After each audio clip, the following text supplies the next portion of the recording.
আসসালামু আলাইকুম। সর্বশেষ আপডেট বাংলা সংবাদ। শুরুতেই শিরোনাম। শুরুতেই জানিয়ে দেব গুরুত্বপূর্ণ সংবাদ। বাংলাদেশি সেনাপ্রধান ওয়াকারুজ্জামানের গোপন বৈঠক, ইউনূস সরকারকে উৎখাতের জল্পনা, বেরিয়ে এলো এক নতুন চাঞ্চল্যকর তথ্য।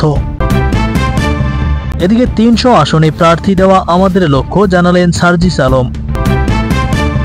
দেশের নাম পরিবর্তনের প্রস্তাব করেছে ইসলামী আন্দোলন বাংলাদেশ। আরো জানিয়ে দিব, একজন দুইজন নয়, ৫ বাংলাদেশি সেনা কর্তার বিরুদ্ধে পদক্ষেপ নিয়েছে ইউনূস। কোন ছক করছে ঢাকা, থাকছে বিস্তারিত প্রতিবেদনে। সবশেষে দেখবেন, অবশেষে খোঁজ মিলল ওবায়দুল কাদেরের।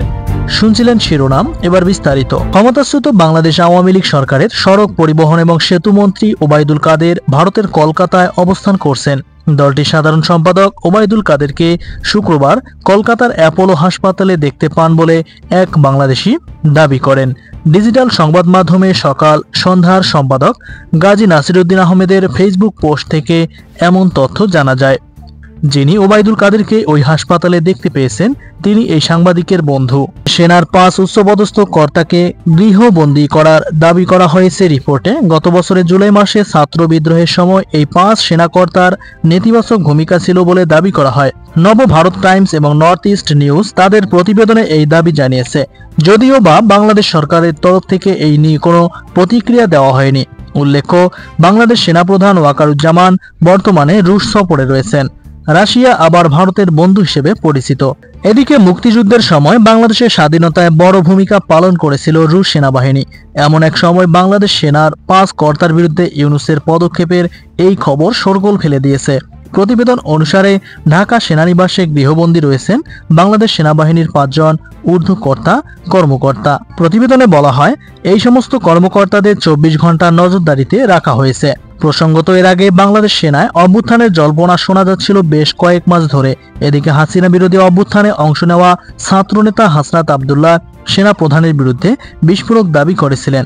তার অভিযোগ ছিল সেনাপ্রধান নাকি আওয়ামী লীগকে ফেরাতে চান বাংলাদেশের রাজনীতিতে। যদিও সেই সময় হাসনাতের সহযোদ্ধা সার্জিস আলম আবার সেই দাবি উড়িয়ে দিয়েছিলেন, জানিয়ে বিস্তর জলঘোলা এবং বিতর্ক হয়েছিল। এরই মাঝে এবার ছাত্র আন্দোলনে ৫ সেনাকর্তার ভূমিকার ইস্যু উঠে এসেছে এই দেশে। অভ্যুত্থানের জল্পনার মধ্যেই ভারতের বন্ধু রাশিয়ায় বাংলাদেশি সেনাপ্রধান। তবে কি ইউনূস সরকারকে উৎখাত করার পেছনে বাংলাদেশ সেনাপ্রধান ওয়াকারুজ্জামানের হাত রয়েছে?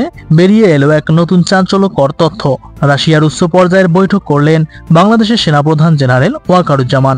অন্তর্বর্তীকালীন সরকারের প্রধান উপদেষ্টা ডক্টর ইউনূসের চীন সফরের কয়েকদিন পর ওয়াকার যে রাশিয়ায় গিয়েছেন তা থেকে সংশ্লিষ্ট মহল মনে করছে যে বৈদেশিক সম্পর্কের ক্ষেত্রে বৈচিত্র্য আনতে চাইছে ঢাকা। দিন কয়েক আগে থাইল্যান্ডে ভারতের প্রধানমন্ত্রী নরেন্দ্র মোদীর সঙ্গে বৈঠক করেন ইউনূস। আর এবার ভারতের বন্ধু রাশিয়ায় গিয়ে যেমন সামরিক কর্তৃপক্ষের সঙ্গে বৈঠক করেছেন বাংলাদেশের সেনাপ্রধান, তেমনই অসামরিক পর্যায়েও আলোচনা সেরেছেন।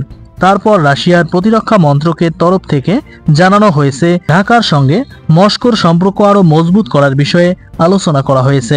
সংশ্লিষ্ট মহলের মতে বাংলাদেশের সেনাপ্রধান যে রাশিয়ায় গিয়েছেন সেটার নেপথ্যে বড় পরিকল্পনা থাকতে পারে।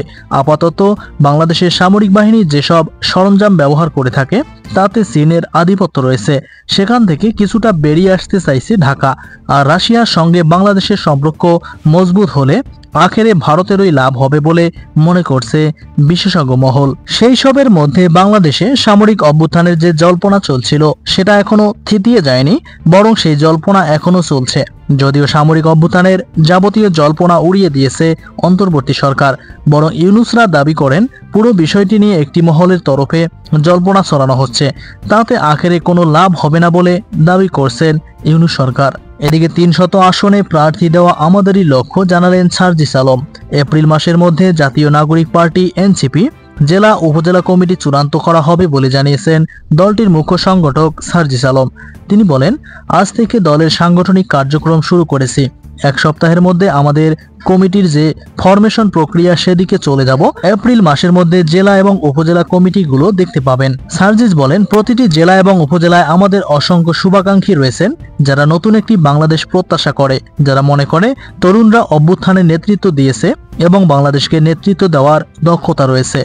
এই নেতৃত্ব যেমন তরুণ নির্ভর হবে এবং নেতৃত্বে আমাদের অগ্রজরাও অবশ্যই থাকবেন। সামনে এগিয়ে চলার ক্ষেত্রে তরুণদের সাহস এবং উদ্যম যেমন দরকার, তেমন অগ্রজদের পরামর্শ বেশি প্রয়োজন।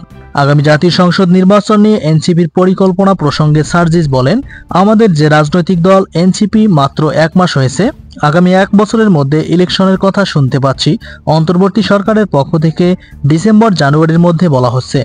300 আসনে প্রার্থী মনোনয়ন দেওয়া আমাদের জন্য সবচেয়ে বড় চ্যালেঞ্জ। এই চ্যালেঞ্জ দিতে আমরা অত্যন্ত এবং প্রস্তুত রয়েছি। 300 আসনে প্রার্থী দেওয়া আমাদের লক্ষ্য এবং সর্বোচ্চ চেষ্টা করেই যাব।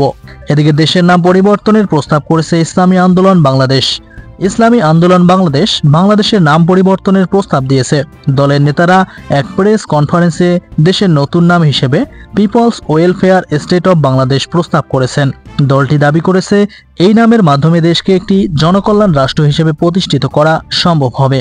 ইসলামী আন্দোলনের নেতা মাওলানা ইউনুস আহমেদ প্রস্তাবের পক্ষে বক্তব্য রাখতে গিয়ে বলেন, বাংলাদেশের বর্তমান পরিস্থিতি দুঃখজনক। সকল সমস্যা এবং মামলার সমাধান করতে হলে একটি শক্তিশালী আইন প্রণয়ন জরুরি। তারা বলেন, আমরা বিশ্বাস করি যে এই দেশকে সুখী এবং সমৃদ্ধ একটি কল্যাণ রাষ্ট্রে পরিণত করার জন্য শরিয়া আইন বাস্তবায়ন জরুরি। দলটি দাবি করছে, বর্তমানে বাংলাদেশের আইনি কাঠামো দুর্নীতি এবং অপরাধ প্রতিরোধে ব্যর্থ হয়েছে এবং শরিয়া আইনই একমাত্র পথ যা এসব সমস্যার সমাধান করতে সক্ষম। প্রিয় বন্ধুরা, এই ছিল আজকের সর্বশেষ।